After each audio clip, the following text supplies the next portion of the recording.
নমস্কাৰ মোৰ বন্ধু বান্ধৱীসকল সুপ্ৰভাত গুড মৰ্ণিং মোৰ সৰু সৰু কথা মোৰ চেনেলটোলৈ মই সকলোকে স্বাগতম জনাইছোঁ।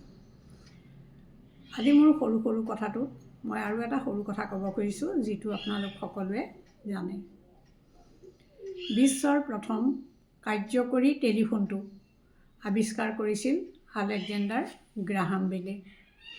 10 মাৰ্চ 1876 চনত প্ৰথম টেলিফোনটো তেওঁ সহকাৰীজনলৈ কৰিছিল আৰু কৈছিল, mister Thomas Watson, come here, I want to see you. টেলিফোনটোৰ আকৃতি কেনেকুৱা হ'ব তাৰ স্কেটছো তেওঁ আলেকজেণ্ডাৰ গ্ৰাহাম বেলেই তৈয়াৰ কৰিছিল। আৰু আজিৰ মোবাইলটো এই টেলিফোনৰে মডিফিকেশ্যন। ধন্যবাদ।